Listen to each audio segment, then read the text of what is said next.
Di dalam pembahasan terakhir kita membahas di dalam pembahasan tentang masalah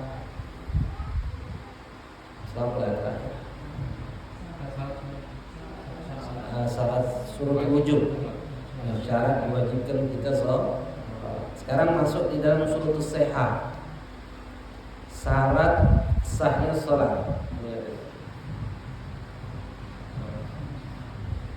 Syurutus shihah sekarang menjelaskan tentang syarat sahnya sholat. Yang pertama,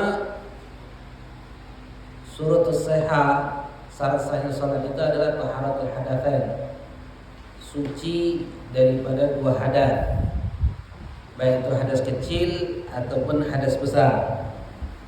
Suci daripada dua hadas itu syarat sahnya sholat. Jadi artinya orang yang ketika hendak melakukan sholat dia harus suci. Yang junub dia wajib mandi wajib, yang hadas kecil dia harus wudu. Itu wajib. Syurutus shihah itu syarat sahnya sholat. Perkara yang mewajibkan seorang itu hadas kecil apa baik? Perkara yang mewajibkan dia hadas kecil apa baik? Perkara yang membatalkan wudu. Keluarnya sesuatu dari kemaluan, sentuhan laki-laki perempuan yang bukan mahram, hilangnya akal dengan tidur atau selain tidur, kecuali tidur. Yang keempat apa? Menyentuh kemaluan menggunakan telapak tangan. Menyentuh kemaluan menggunakan telapak tangan. Jadi ada 4 perkara yang batal wudu. Yang pertama keluar sesuatu dari kemaluan.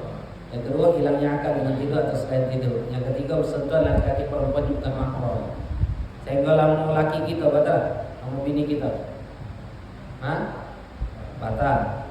Wudu.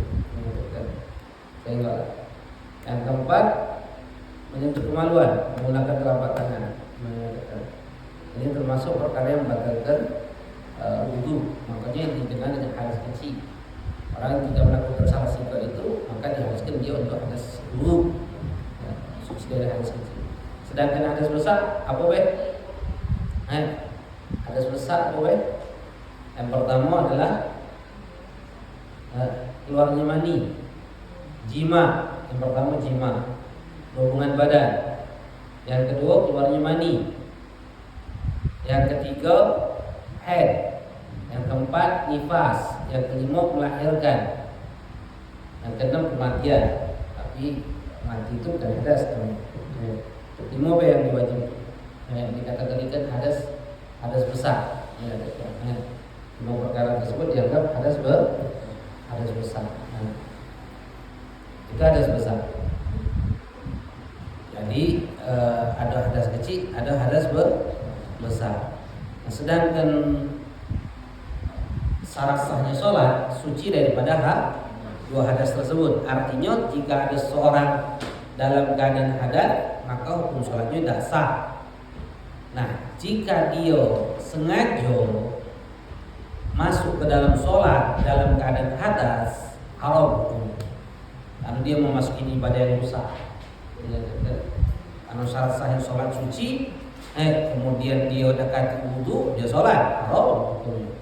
Kalau tidak sengaja, lupa, jika pertengahan sholat atau setelah sholat, hukumnya tidak sah sholat dan wajib i'adah, ulang lagi sholatnya.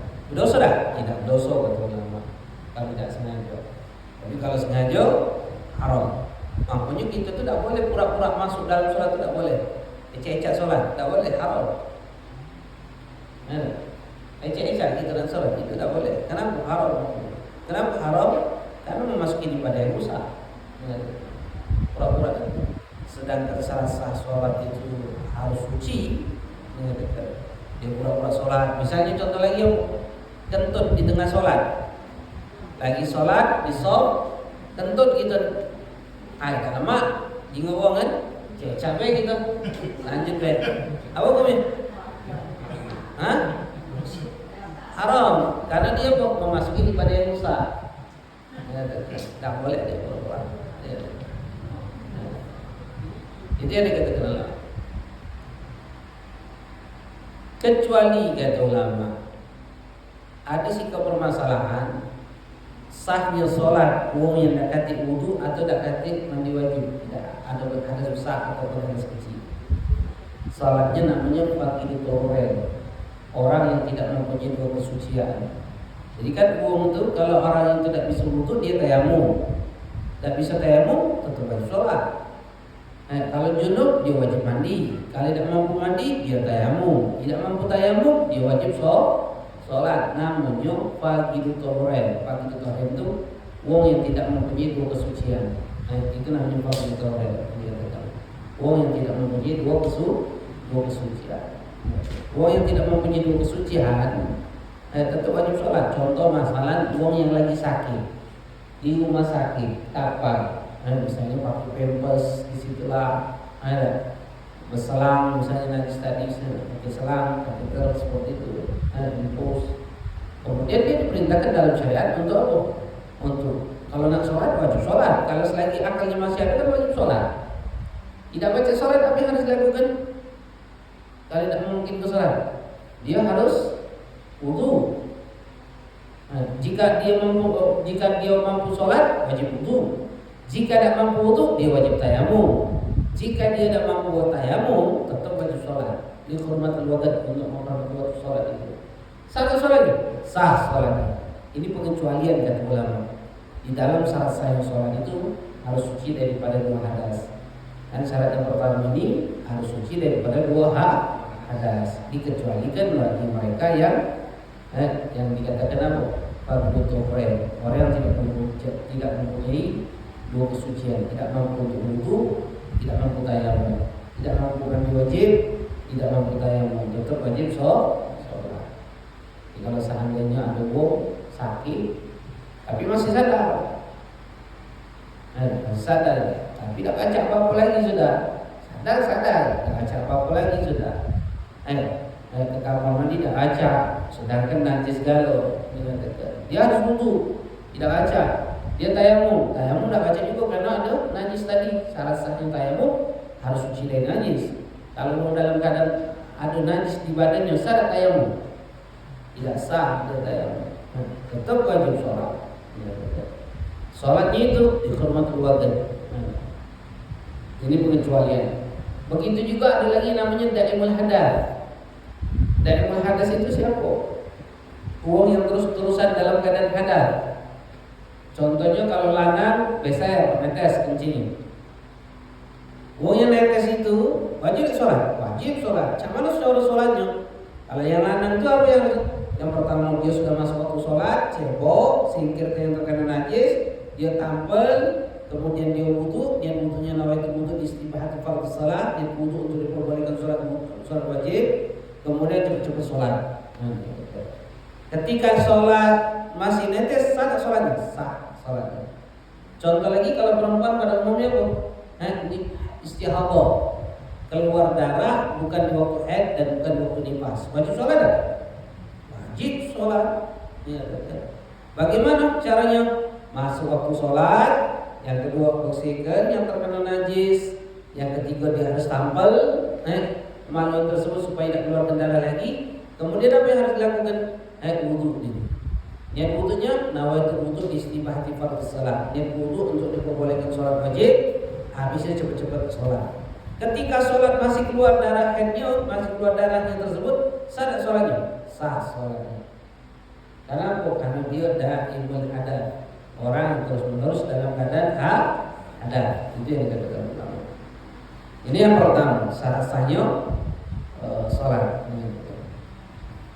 Yang kedua, taharatu 'ani najasah, suci daripada najis. Najis yang tidak dimaafkan dalam syariat.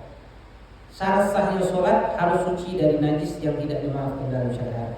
Beda kalau najis itu dimaafkan dalam syariat. Contohnya apa? Darah. Contohnya itu adalah darah. Darah itu najis tak? Najis. Kemudian kalau kita luka, kita buat sholat, sah sholat kita? Sah sholat kita. Kenapa? Darah itu najis yang dimaafkan dalam sholat. Walaupun di badan kita, di baju kita ada darah, sah sholat kita. Dimaafkan. Tapi dengan syarat aturannya, hanya sedikit, tak boleh banyak. Kecuali darah kita dewek, yang tahu-tahu keluar dewek mimisan, apa bukan kita yang lakukannya, ucap mimisan, mengalir. Sama sadar saat walaupun banyak darah, walaupun banyak, walaupun itu sah sholat. Najis tapi najisnya dimaafkan dalam saya. Suci daripada najis. Di mana taharah najisah? Fitab wal badan wal makan. Di pakaian kita, di badan kita, di tempat sholat kita. Maksud pakaian di sini dikatakan oleh ulama apa? Yang dimaksudkan pakaian di sini segala sesuatu yang kita pakai. Al-mabus min kulli mahmullah. Dikatakan ulama yang dianggap pakaian itu apa? Segala sesuatu yang kita pakai. Harus suci dari najis. Jika seandainya kita sholat dalam keadaan membawa najis, maka hukum sholat itu tidak sah. Banyak hal bisa dipakai najis itu apa dia? Baju, pakaian dalam, HP, dompet, isi dompet, kalung, gantungan kunci, kopiah, kacamata, apapun yang kita bawa itu mahmul itu. Sesuatu yang kita bawa itu dianggap pakaian. Itu harus suci dari najis. Kalau seandainya ada wong sholat bawa pipa gading gajah itu najis tak? Najis. Dia sholat, sah tak sholat? Tak sah sholat. Apa tak sah? Karena bawa najis. Sedangkan syarat sah sholat harus suci dari najis.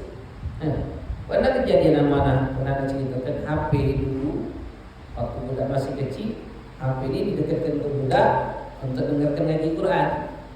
Namun masih budak masih kecil dia. Kenapa HP? Oleh anak HP Nokia di mas. Nokia boleh pegang phone. Anak sholat. Bawa HP kan tak mungkin tinggal. Bawa terus HP di mana-mana. Allah. Ketika sholat bangun, ya Allah. HP tadi najis. Ada sholat? Tidak sah sholat. Jadi hati-hati. Jangan buat najis. Gantungan kuku macan, gantungan kuku taring, misalnya ada kan gitu. Taring macan, masalah taring buang, masalah kuku buang, apa hukumnya? Najis. Salah. Ada lagi budak itu bawa di dompetnya dia nyimpen apa? Kulit ulo. Bukan kulitnya dia namanya. Kalau kita ganti kulit ulat. Nah kalau ganti kulit ada. Nah ganti kulitnya itu di bawahnya najis tak itu? Najis. Beda kalau kulit ulo yang sudah disama. Kalau kulit ulo yang sudah disama hukumnya apa? Suci. Seperti dompet yang asli dari kulit ulo. Apa hukumnya? Hukumnya suci. Tapi kalau ganti kulit ulo tersebut yang kita bawa itu hukumnya najis. Banyak hal. Hati-hati. Jangan pernah sholat membawa sesuatu yang najis. Contoh lagi kunci motor, kunci mobil, gadang kita. Nah ini sekarang biasanya cek bisa lantai rumah ini kan kita ada anak kecil ya. Kalau kencing, lagi-lagi nih, najis tak? Terus apa yang harus dilakukan? Dipel, kebanyakan. Dipel lah. Dipel apa disiram? Dilap. Habis baru dipel. Dilap dulu. Habisnya dipel. Apa hukumnya? Najis. Surma dipel. Najis kalau tak? Surma najis kalau kan? Minumlah baju es gelas. Taruh di bawah lantai tersebut. Basah tak? Kelasnya najis tak? Najis kelasnya. Kalau lantainya najis, lihat dekat. Nempellah kunci motor basah-basah masalah nyampak di lantai tersebut. Najis tak kunci motor? Najis. Kemudian bawa sholat. Kemudian bawa sholat. Misalnya ini. Kan kapal-kapal kadang nyampak di lantai, kadang basah-basah. Misalnya basah, megang apa macam. Nampak di lantai. Sedang di lantai itu najis. Walaupun putih, bersih, wangi lantai kita ni. Tapi kalau cara membersihkannya tidak benar, hukumnya najis. Lihat. Ketika kita bawa sholat, salah sholat. Tidak. Ingat-ingat. Jadi kalau lantai rumah dikencing budak, apa yang kita lakukan? Hah? Lap dulu, habisnya siram. Tidak cukup dipel-pel. Habis lap, kemudian dipel. Cukup tak? Tidak. Maka dihukumi tetap najis. Sangatnya harus lap alik baju. Baru dihukumi suci. Kalau dilap habisnya tidak ngalir ke baju, hukumnya tetap najis. Hati-hati. Atau di rumah-rumah kita tuh, rumah itu sangat pegel kalau punya budak-budak kecil ini. Kalau dia kencing bahasa yang dipakai pampers, sudah pegel dah, lapnya be, habis lapnya lagi sing ngepel, pelnya serumah. Najis kan? Terus tai cicit misalnya tai burung. Tai cicit di rumah itu, kalau di rumah itu kadang tai burung itu kadang masuk di rumah. Kalau jendela buka kalau itu kadang burung itu masuk. Berak, burung gadget berak, habisnya balik kan? Kering kaki, jingok oleh burung rumah. Kalau dulu dipelnya langsung. Kalau sekarang ini dah, kalau sudah kering itu cuci dulu, pakai apa? Pakai kapas, pakai tisu. Airnya buang. Ada, tak cicit misalnya, hanya buah, baru alih ke banyu yang tempat terkena najis. Habisnya pel, apa? Tapi kalau seandainya kita pel langsung, ada tai cicit itu, kita gosok-gosok di pelan itu, apa punya? Najis. Begas pula masuk ke ember lagi, apa punya? Najis galau. Pel lagi serumah dengan itu tadi. Apa punya? Akhir sholat biar wudu. Dari lantai kamar itu, kamar mandi keluar basah-basah, kaki tempat duduk sejadah. Nanti saya kaki. Sholat doa, sholat basah. Hati-hati. Jangan anggap remeh tentang masalah najis. Gara-gara najis lah berapa banyak ibadah itu tidak diterima oleh Allah. Makanya dalam satu riwayat hadis, atau gara-gara kencing dari Rasulullah, wong paling banyak dihadap di kuburan. Gara-gara kencing. Apa gara-gara kencing dia? Bukan. Cebok dia? Bukan. Ketika cebok tidak bersih, otomatis masih bawa najis. Ketika sholat rentetan ibadah dia, hukumnya tidak sah kalau nanti. Maksudnya apa? Baik dia paham atau tidak paham tentang hukum itu, tetap hukum sholat ibadah tidak sah. Untuk anak selama ini, Ustaz, anak tidak tahu, tidak sah sholat. Kalau belajar agama ini hukumnya wajib untuk apa? Untuk mempelajari bagaimana tata cara ibadah itu benar atau salah. Itu bukan duduk pengajian untuk belajar, duduk dapat pahala, duduk dapat apa, tidak. Beda kalau kita majlis ngaji, yo duduk dapat pahala, tidak duduk dapat apa. Karena wajib tak kita ngaji? Wajib tak ngaji? Wajib tak? Apa pun ngaji? Wajib? Gosok kalau tidak ngaji? Tidak. Sunnah. Jadi belajarnya pun sunnah, tidak wajib. Kita baca ngaji gosok? Tidak. Tidak gosok. Tapi dia harus untuk belajar. Tapi kalau belajar bab sholat tidak belajar, akhir sholat tidak sah hukumnya haram. Berarti belajarnya hukumnya wajib. Suci daripada pakaian. Yang kedua, wal badan, suci daripada badan. Yang dimasukkan badan itu dari ujung rambut sampai ujung kaki. Termasuklah apa? Dakhilil anfi wa fami au ainihi. Dalam hidung, dalam mulut atau dalam mata. Dalam hidung, dalam mulut atau dalam mata. Harus suci dalam hidung, dalam mulut atau dalam mata. Itu harus suci dari najis. Harus suci. Artinya kalau sholat kursi kita berdarah, sah tak sholatnya? Tidak, batal sholat. Kursi berdarah, batal? Batal. Hidung dipisah, tampil sama tisu. Sudah kering, kita buang. Kan isunya salat itu. Allahu Akbar. Sah salatnya? Hah? Tidak. Kenapa tidak sah? Najis, cuci dulu. Ya, cuci dulu. Ya.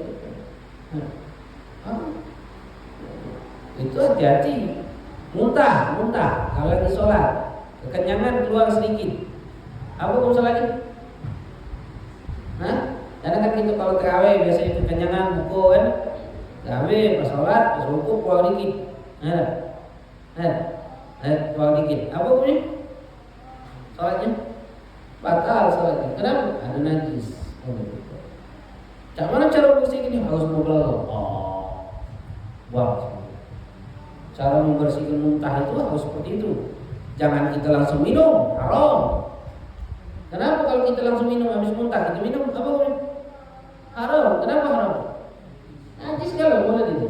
Wajib kumu dan wajib mubalaghah seperti itu. Mubalaghah harus berlebihan. Kalau tidak, najis kalau boleh itu yang harus kita perhatikan. Ketika mau suci daripada najis di mulut, hidung, di mata, kuping itu harus suci dari najis. Di badan kita harus suci dari najis. Wal makan dan tempat. Tempat ini apa? Mayulaki syai'an min badanihi al-malbusi. Tempat itu apa? Segala sesuatu yang bakal bertemu dengan badannya dan bertemu dengan segala sesuatu yang dia bawa harus suci dari najis. Artinya kalau ketika sholat di pucuk sejadah kita ada tai kebo sebesar ini, di pucuk sejadah, tai kebo sebesar ini. Kita sholat Allahu Akbar, pas sujud sampingan dengan tai kebo tersebut, tapi tidak bersentuhan dengan tai kebo tersebut. Sah tak sholat? Sah. Kenapa? Karena tidak bersentuhan dengan kita. Tapi kalau bersentuhan dengan kita atau bersentuhan dengan sesuatu yang kita bawa, bersentuhan dengan baju, mengatakan dengan syal, dengan mic kabelnya itu yang kita bawa, batal sholat. Makanya kalau sholat di masjid-masjid yang mic-nya dinyantel di sini, karena kan ada mic di masjid dinyantel di sini. Kalau seandainya mic ini kita bawa lalu nempel kepada najis, kabel itu, maka hukum sholat tidak sah. Kenapa? Karena kita membawa sesuatu yang suci yang berhubungan dengan najis. Makanya kalau sholat karena kita meluk badan kita batal. Injak menggendong kita batal. Kenapa? Karena dia bawa kalau dia tidak bawa najis batal? Tidak. Jadi kalau dia tidak bawa najis, tidak bawa bawa sholat. Tapi kalau dia bawa najis itu yang batal. Apalagi kalau budak misalnya pakai pampers, kemudian kita sholat dia meluk kita, dekat kepada kita, ninjak menggendong kita, ninjak kaki kita, batal kalau sholat itu. Kenapa? Karena kita dianggap membawa sesuatu yang suci yang berhubungan dengan najis. Itu yang kedua. Ini yang kedua, suci daripada najis di pakaian, di badan, dan di tempat. Tempat itu segala sesuatu yang kita pakai jangan sentuh. Nah, kalau lagi sholat ada bangki lalat masalah, ada bangki lalat, itu santai. Lagi sholat itu, batal sholat itu. Ada bangki lalat, lagi sholat, ada bangki lalat itu santai, batal sholat. Batal. Kenapa batal? Bersentuhan dengan najis. Ada tai cicak itu santai, batal. Kenapa? Karena bersentuhan dengan najis. Apapun sifatnya kalau sudah bersentuhan dengan najis batal. Apalagi ketika sholat. Ketika sholat tahu-tahu nyampak tai cicak di pundak kita. Batal sholat. Batal. Langsung batal. Kecuali kata ulama di tempat yang kira-kira bisa kita singkirkan, misalnya sal. Sal gitu. Tahu-tahu nyampak di sal. Najis tadi itu nyampak di sal. Setelah nyampe di sana langsung kita singkir. Langsung kita singkirkan tanpa membawa, batal lah? Tidak. Singkirkan itu jangan kita angkat. Kalau kita angkat berarti kita mengangkat sesuatu yang suci yang berhubungan dengan najis, batal. tanpa mengangkat. Nah, cuman masuk ke tangan kita, singkir semuanya itu. Kalau nyampak di sesuatu yang bisa kita singkir gitu. Kalau nyampak di baju sudah batal otomatis langsung. Ada nempel di baju sudah batal. Nyampak Ustaz. Cicak tadi nyampak Ustaz, nempel di baju gitu, tapi nyampak ke bawah. Pada batal. Kenapa batal? Karena kita bersentuhan langsung. Atau sesuatu yang kita bawa ini bersentuhan dengan najis langsung, maka batal. Ini yang kedua. Lalu yang ketiga adalah syatru aurat. Menutup aurat. Ini penting. Menutup aurat merupakan syarat sahnya salat. Satar aurat, menutup aurat. Yang dianggap satar, penutup itu ada dua syarat. Satir itu, penutup itu syaratnya dua. Yang pertama lahu jirim, ada penghalang. Penghalang itu seperti kain. Apapun sifatnya, cat. Itu ada penghalang. Yang kedua syaratnya satrul lawan al-basyarah, menutupi warna kulit. Warna kulit itu tidak kejiwaan. Itu syarat satir. Baik laki-laki ataupun perempuan sama. Syarat satir itu yang pertama ada penghalang, yang kedua menutupi warna kulit. Itu syarat satir. Kalau laki-laki kan aurat di dalam surat ini khusus sampai lutut. Jika dia di sugi musi, berendam, pakai celana dalam sempak ini, berendam seceli, bani, kemudian sholat, salah sholatnya, salah sholatnya, sah. Kenapa sah? Syarat satir itu sudah ada. Syarat satir itu ada. Apa syaratnya? Ada penghalang. Yang kedua menutupi warna kulit. Jadi kalau sholat salah apa? Salat jenazah. Salat jenazah. Mayitnya di mana? Nampak? Salat jenazah gaib kata ulama. Gaib. Boleh tak? Boleh. Allah ada juga bisa. Itu syaratnya kata Allah. Satir itu. Makanya kalau misalnya tinta pulpen misalnya, kan nutup warna kulit, tapi ada penghalang tak? Tak kata pacar menutup warna kulit, tapi ada penghalang tak? Tak kata. Begitu juga misalnya sewek terbuat dari plastik, plastik putih, bening, ada tak penghalang? Tapi nutup warna kulit tak? Tidak. Makanya kalau seandainya kita pakai celana bolong karena rokok, atau sewek bolong karena rokok, dan bolongnya itu kejinguan warna kulit, dari jarak majlis takhutub kurang lebih kata ulama 3 dirham, kurang lebih 1,5 meter. Jinguan ada warna kulit.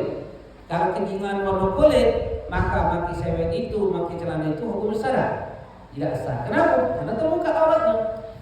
Di dalam sholat menutup aurat dan di luar sholat itu beda, tidak sama definisinya, penjelasannya. Kalau menutup aurat di dalam sholat, definisinya ma yajibu syatru, sesuatu yang wajib ditutup. Selagi tertutup, dia dianggap sudah menutup aurat. Artinya apa?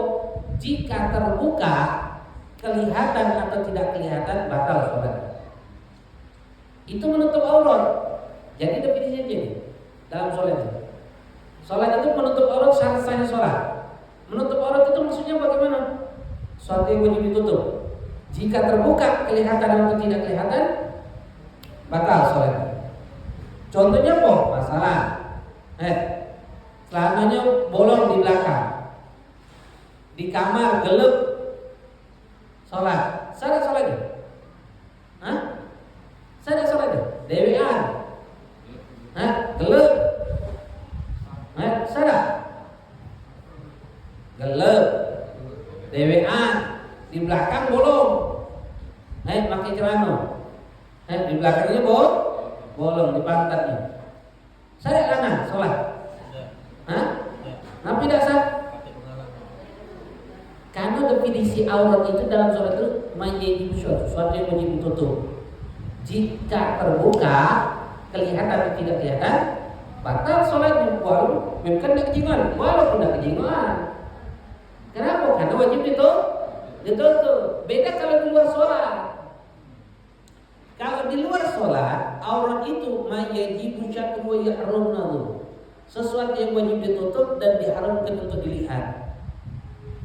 Wajib ditutup dan haram untuk dilihat. Selagi tertutup dan tidak terlihat, dia sudah dianggap menutup aurat. Contoh, ini kamar mandi.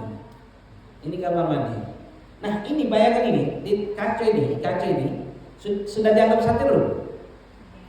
Sudah kan? Ada penghalang, tidak kejingan warna kulit, walaupun berbayang. Kejingan ada warna kulit? Tidak, walaupun berbayang kejingan. Kalau dianggap satir, sah kalau pakai satir. Misalnya mau masuk, gotil hajat, buka celana, gotil hajat ini di situ. Kita duduk di sini. Ini ada. Pintunya tidak dikunci, ditutupnya baik. Tutupnya. Pertanyaannya, berdosa tak dia buka celana, buka auratnya? Kenapa tidak? Selagi tertutup dan tidak terjingung, dia sudah dianggap menutup aurat.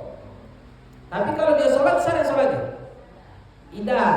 Jadi kita harus pahami, menutup aurat di dalam sholat dan di luar sholat sama atau beda? Beda. Tak pacetnya kita samakan. Makanya sholat itu definisi menutup aurat sesuatu yang wajib ditutup. Jika terbuka, tidak sah sholat. Walaupun kejingan atau tidak kejingan. Nah, aurat di dalam sholat dan di luar sholat yang kedua, yang bedanya itu, kalau dalam sholat kan aurat itu sesuatu yang wajib ditutup. Jika terbuka kelihatan atau tidak kelihatan, batal.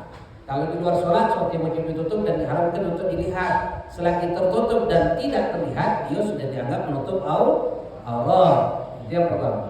Yang kedua, aurat di dalam sholat itu dari mana? Aurat di dalam sholat itu dari atas dan dari samping, bukan dari bawah. Aurat dalam sholat. Kalau di luar sholat, aurat itu dari mana? Atas, samping, bawah itu aurat galau. Contoh, kita lanang. Aurat kita dari mana? Pusat sampai lutut. Jika kita sholat bersewek di pucuk garang, itu ada garang. Garang itu teras. Teras yang pinggir-pinggir sungai yang papan itu agak renggang-renggang. Kalau kita di rumah pinggir sungai, terasnya itu kan pakai papan. Papannya itu renggang-renggang, tidak rapet. Biasa memang direnggang-renggang seperti itu. Jadi kalau kita sholat, lalu di bawah kita ada nyingok aurat kita, batal sholat kita? Batal? Tidak. Kenapa tidak batal? Karena aurat di dalam sholat itu dari atas dan dari samping. Paham? Tapi kalau di luar sholat, aurat itu dari atas dan dari bawah. Ada nyingok aurat kita dari bawah. Dosa dan nyingok. Kita yang dijingok aja nutupi. Tapi sholat kita sah. Itu laki-laki. Aurat kita pasut sampai lutut. Kalau perempuan auratnya di mana? Ada. Seluruh wajah kecuali apa? Wajah dan telapak tangan. Wajah itu mana batasannya? Tempat tumbuh rambut sampai mana? Sampai dagu. Bawah dagunya wajah kan? Bawah dagu di wajah kan? Bukan. Ada. Jadi kalau makin jilbab cewek itu benar apa salah? Salah. Kenapa? Karena bawah dagu ini bukan aurat. Bukan wajah ini, adalah aurat, tutup wajah. Takut. Atau pakai pakai ciput. Ciput kan? Ada. Ibu-ibu tuh, ada. Biasa kan kalau keluar rumah pakai apa? Ciput. Nah, tutup dagunya sambil. Cari ciput yang pas menggait kita warnanya. Jadi baru pakai jilbab. Walaupun jilbab kita ke bawah sini, tapi sudah jelas ada ciput yang nutupi. Dagunya. Itu penting. Itu di luar sholat.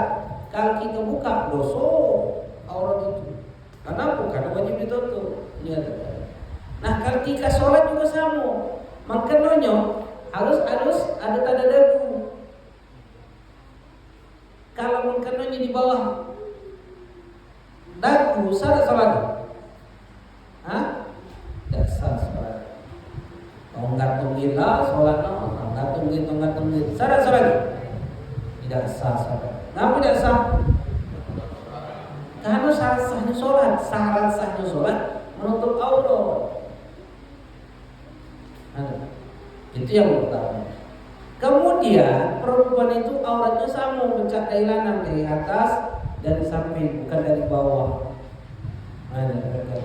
Jadi perempuan itu tidak boleh makin mengkena putusan. Kalau dia makin mengkena putusan, terbuka dari auratnya. Terbuka dari mana? Dari dadanya. Nah, ketika sini terbuka dari bawah. Ini dari samping. Yang dimaksudkan dari samping itu apa? Dari pojok sini samping bawah. Kaki itu antara aurat ini adalah samping galon. Nah, dari pojok, dari samping, dari bawah itu dianggap dari samping. Jika terbuka tidak sah sholatnya. Pernah kita bahas aurat itu. Contohnya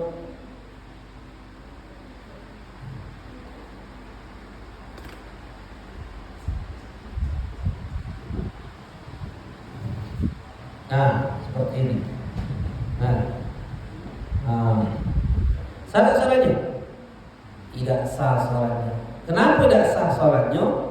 Karena terbuka dari samping, dari bawahnya. Sedangkan aurat di dalam sholat itu wajib ditutup galon. Makanya pakailah mengkenapa? Langsung tidak terbuka lagi. Kalau dari sini tidak sah. Dari sini tidak sah.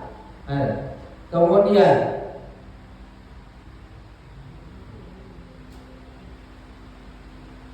kaki.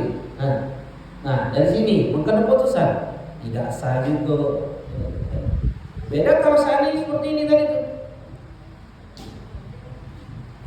Nah, ibu-ibu bercelana, ada bajunya dimasukin di celana, pakai kaos kaki, celananya dimasukkan ke dalam kaos kaki, ada pakai jilbab, bawa pakai baju atau pakai baju jilbabnya dimasukkan ke dalam baju. Habisnya pakai sarung tangan atau kebet di sini.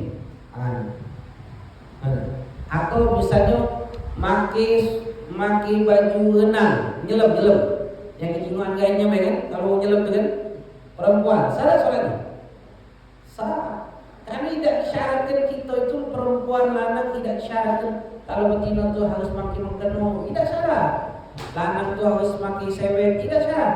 Yang syarat sahnya itu bukan pakai mengkenonya, syarat sahnya sholat itu adalah menutupi aurat. Itu syarat. Jadi kalau perempuan pakai legging, pakai baju ketat itu, kemudian jilbabnya pakai ciput dimasukkan ke dalam sini. Legging tadi pakai kaos kaki misalnya, kemudian sholat, salah sholatnya. Kenapa salah sholatnya? Karena menutup aurat. Syarat sahnya sholat itu menutup aurat. Makanya perbaiki sholat itu. Karena banyak sekali perempuan itu anggap remeh tentang masalah menutup aurat, dagu, kejingoan, akhirnya sholatnya tidak sah. Jadi penting itu banyaknya. Yang lanang, pakai baju kaos, sewet bawa buset atau celana bawa buset, pakai baju kaos, bajunya terbuka di sini masalah. Ketika rukuk terbuka tadi, terbuka Subhanallah, Ustaz. Ada. Ketika rukuk batal sholatnya. Kenapa batal? Karena terbuka dari bocor. Belum lagi belakang juga yang terbuka ketika sujud. Banyak kan? Dia sholat, Masya Allah, di Jumatan ada. Padahal itu menyebabkan sholatnya tidak sah. Dan itu sangat-sangat banyak. Yang itu sangat banyak.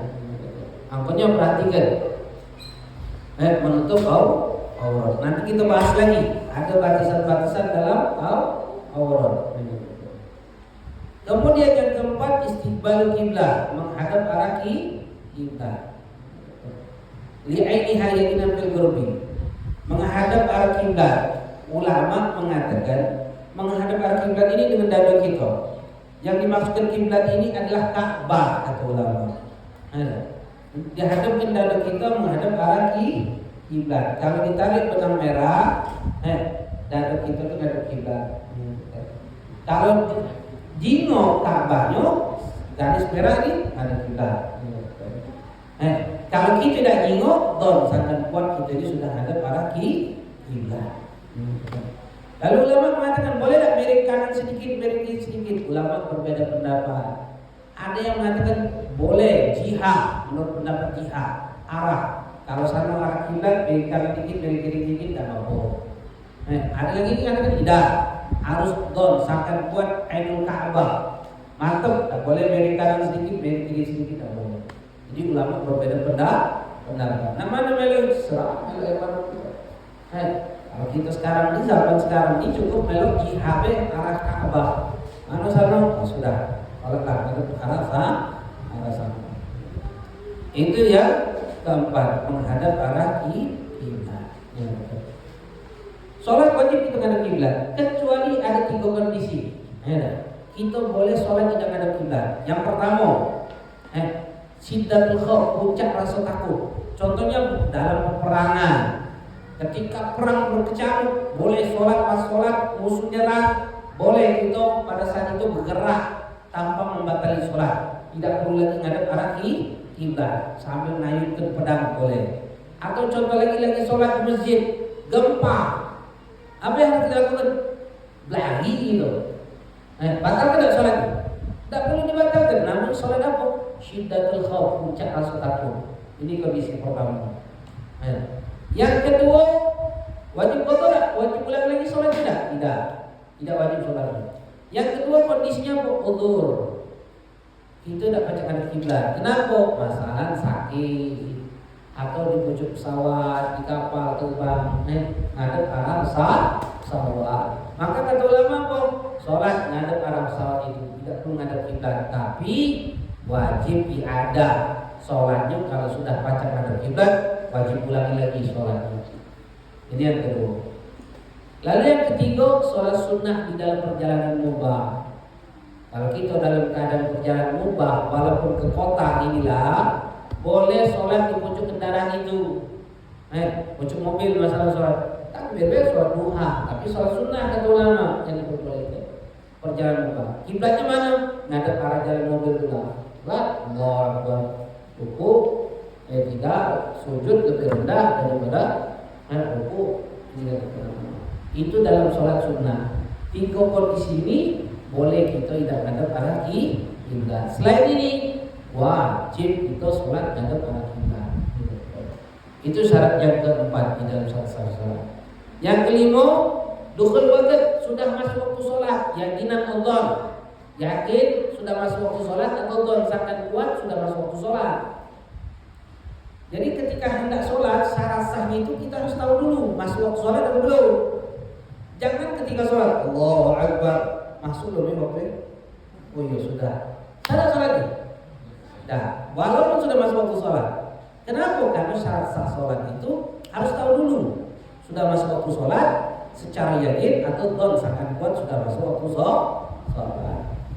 Lalu yang kelima, yang keenam, ilmu bifardiyati, dia harus tahu kewajiban sholat itu sendiri. Kalau dia tidak tahu kewajiban sholatnya, maka hukum sholatnya tidak sah.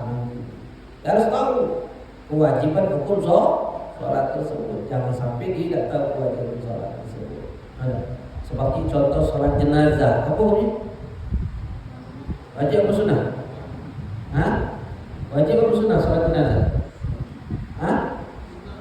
Nah, kalau kita meyakini sholat jenazah itu sunnah, maka hukum sholat jenazah tidak sah. Nah, sholat jenazah itu apa hukumnya? Wajib. Nah, wajib sholat jenazah. Walaupun wajibnya kifayah, salah sikap yang lakukan yang lain lepas kewajiban. Tapi hukumnya wajib. Harus mengetahui kewajiban itu. Nah, lalu yang ketujuh, alla ya'taqida fardhu min fardhi sunnah. Ini juga penting. Di dalam sholat itu kan ada yang wajib, ada yang sunnah. Jangan sampai berkeyakinan yang wajib itu sunnah. Kalau berkeyakinan yang wajib itu sunnah, maka hukum sholatnya tidak. Contoh misalnya, beb, anak nyangko, baca Fatihah tidak wajib, sunnah, tidak sah sholatnya. Jangan sampai berkeyakinan yang wajib itu sunnah. Beb, anak nyangko rukuk tidak wajib, nyangko itu sunnah, tidak sah. Beda kalau nyangko wajib galau sholat itu. Beb, anak nyangko Ustaz, anak nyangko tasyahudul awal itu wajib. Padahal sunnah. Sah sholatnya? Sah sholatnya. Tapi kalau yang menyangkut yang wajib itu sunnah, itu yang jadi masalah. Itu yang tidak sah. Lalu yang terakhir, istinabul mubtilat, menjauhi perkara-perkara yang membatalkan puasa, membatalkan sholat.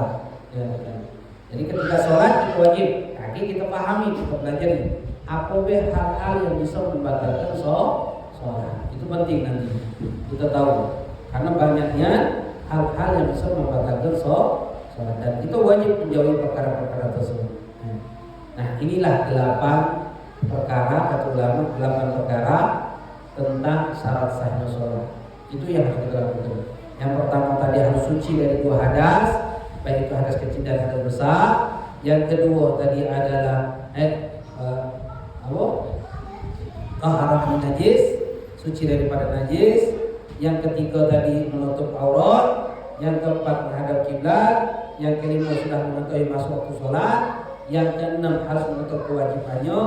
Yang ketujuh jangan sampai berkeyakinan yang wajib itu sunnah. Yang kedelapan adalah menjauhi perkara-perkara yang membatalkan sholat. 8 perkara ini adalah hal-hal yang menjadikan syarat sahnya sholat. Jika memenuhi ini, baru sah sholatnya. Tidak memenuhi ini, tidak sah sholat.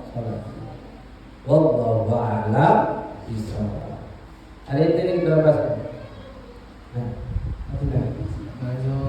Tadi kalau seandainya kita kan biasanya kan habis mandi ini khususnya maghrib tuh. Kadang balik pegawai pas mendekati maghrib. Kita mandi dulu kita mandi ini, selesai mandi ini ambil wudu langsung dalam posisi kita inilah belum mengenakan pakaian. Nah, jadi terkait dengan bagian luar ini bukan bagian telapak tangan kemaluan kita itu tidak mana. Jadi termasuk perkara yang membatalkan wudu adalah menyentuh kemaluan menggunakan telapak tangan, batin dari telapak tangan, batinnya ini yang nempel beda. Nah, pinggiran sini tidak batal. Jadi kalau yang dipegang itu apa? Cuma apa? Bagian laki-laki dakarnya, kemudian farjinya, kemudian anusnya itu yang batal kalau kita pegang. Dakarnya farjinya atau anusnya menggunakan apa? Telapak tangan. Tapi kalau seandainya yang seperti ini tidak batal. Sengaja tidak sengaja tersenggol, batal. Kemudian wudu dalam keadaan telanjang, tidak berpakaian, sah karena tidak disyaratkan ketika wudu kita harus berpakaian. Seperti contohnya setelah mandi sampai habis selesai mandi kita langsung wudu. Boleh, ada masalah. Paham? Ada ini? Nah, silakan. Kasus lalu tadi. Ya. Misalnya HP. Ya. Kencing udah. Ya. Apakah dilap dari cukup atau disiram? Ya. Kasus seperti yang anak lakukan tadi.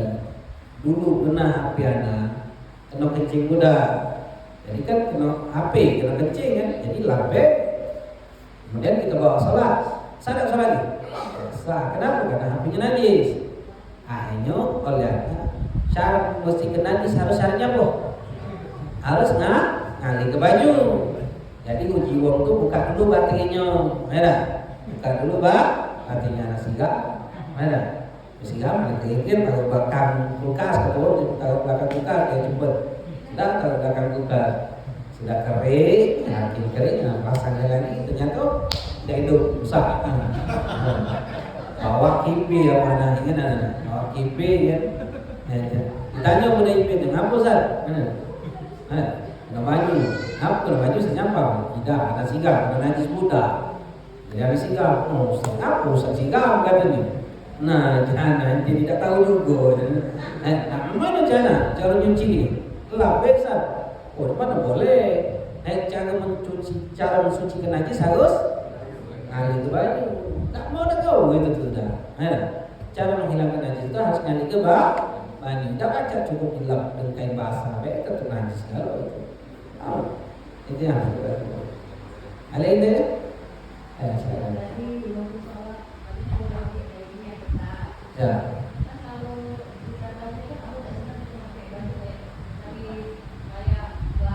Ya. Ya.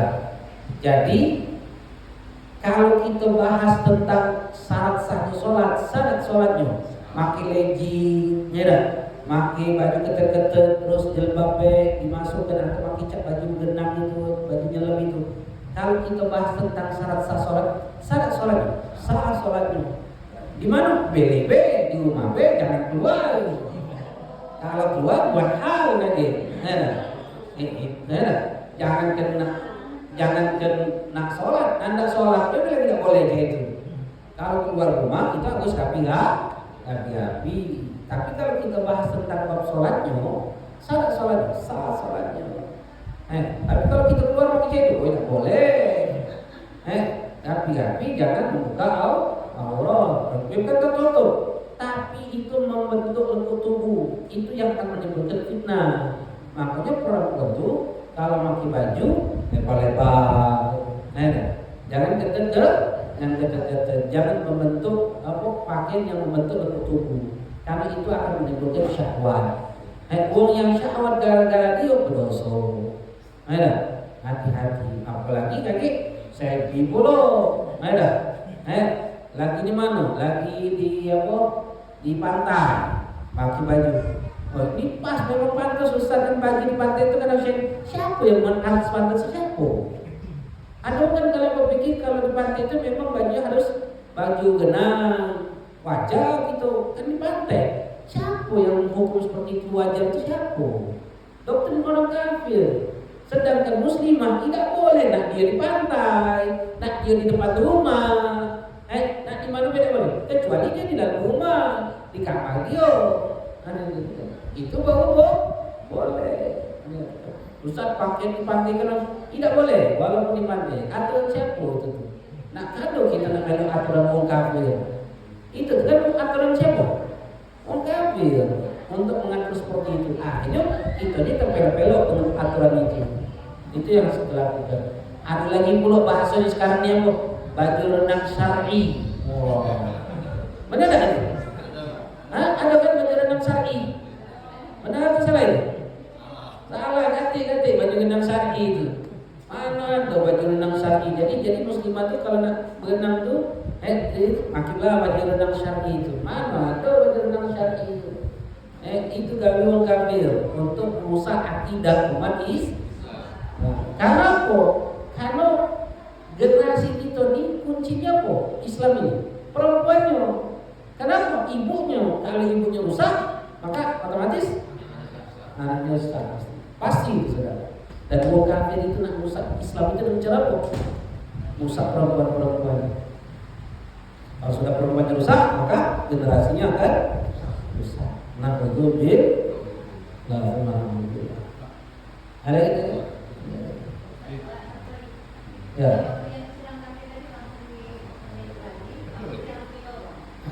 Jadi kalau seandainya najis tadi, karena tai burung misalnya, lapi airnya baik dulu. Jangan pas jika masih ada tainya, golong tai di situ, najis galau. Lapi dulu airnya, buang. Tempat yang terkena sedikit begitu sekarang. Dah, maka bajunya pokoknya suci tapi tidak dalam mensucikan. Nak kita biar ke boleh, nak kita pel habis itu tak apa-apa. Nah, tapi bajunya sudah suci. Ada yang tanya?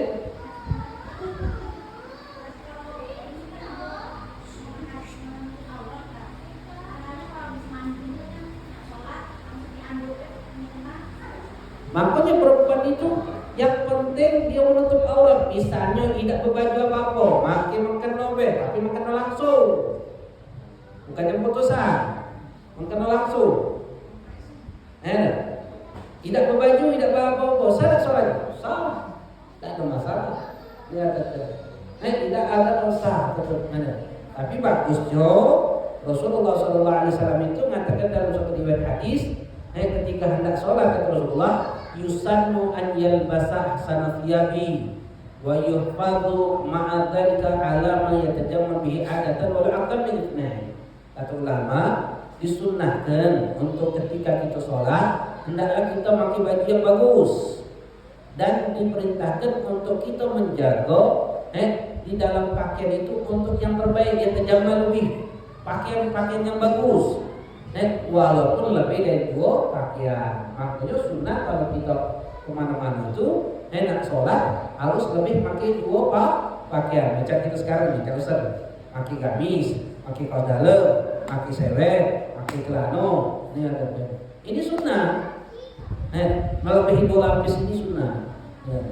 Makanya ketika sholat itu berlapis-lapis itu sunnah. Yang anak pakai gamis, pakai jubah, pakai kopiah, itu bagian dari sunnah. Begitu juga perempuan, pakai baju dulu, pakai celana, pakai daster, pakai mengkenong, tajamul, bercantik-cantik, berlagak-lagak di dalam pakaian. Kapan? Nak sholat, ketika nak ngadep Allah. Ada yang tanya? Ini ada sedikit. Kalau kita kan biasanya pagi memang bersih gitu kan. Pas biasanya kan kita berhadis kecil ke WC gitu kan. Pas kita sholat dulu, kadang-kadang kita langsung was-was bersih tidak. Atau misalnya lama tidak. Kalau bersih di mana kita sholat berjalan waktu kita bersih juga. Ya. Perempuan ketika nak sholat itu harus cebok dulu dah. Ini pertanyaan sering ditanyakan oleh perempuan-perempuan. Sebetulnya yang pertama perempuan kalau nak sholat harus cebok dulu dah. Kalau ustazah itu mengharuskan, kalau ngelamu tuh mengharuskan. Kalau betina nak sholat, yo cebok dulu baru sholat dulu. Gino kata ulama, kalau seandainya kering tidak keluar keputihan, tidak keluar keputihan pada umumnya, kalau kering-kering ya langsung berwudu, tak perlu lagi untuk cebok lagi. Tapi kalau keputihan otomatis najis kakinya. Makanya wajib cebok dulu baru sholat. Makanya perempuan-perempuan itu kalau nak sholat tuh, kalau dia nak bepergian dia harus siap repot. Makanya siap-siap bawa celana lagi, bawa ganti, bawa sarung. Jangan dia nak sampai kanan be, kanan ni baca pakai baju inilah, kemana be sholat dengan pakai baju inilah, belum tentu perempuan. Jadi kalau seandainya habis kencing, cebok, habislah sholat lagi, butuh cebok lagi dah. Najis dah celana bekas kita pakai habis cebok tadi? Tidak najis. Asal tidak keputihan. Kalau keputihan baru dong kaki bau najis. Kalau tidak keputihan tidak perlu tidak najis, tapi ya kuat pergadang rata-rata karena keputihan, akhirnya otomatis celana itu najis. Jadi jangan lupa kalau yang permintaan najis bukan sholat. Kalau yang bukan singgal baju singgal basah-basah, sholatlah dalam keadaan basah-basah. Salah sholat. Lagi lana, sempak, najis sana nih, kencing tegak tadi netes, pasien boleh. Macam mana? Sudah ambil baju singgal, lana, mana? Betul saya boleh basah-basah. Habis bersih dah. Kan yang penting najis itu ngalir ke baju be.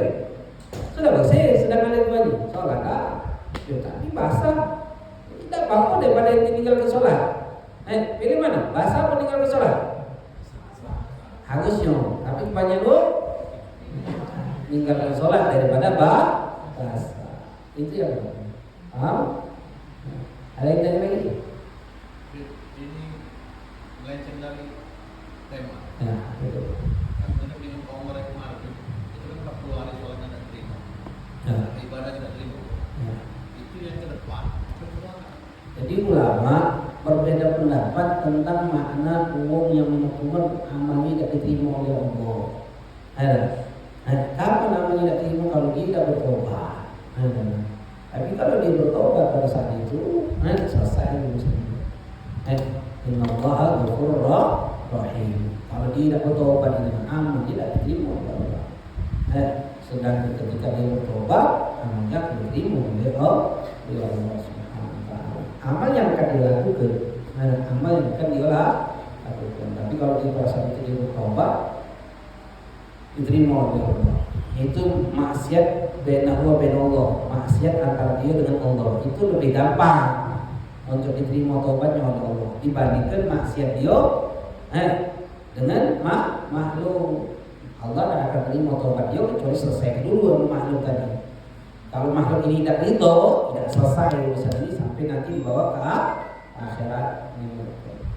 Ada itu?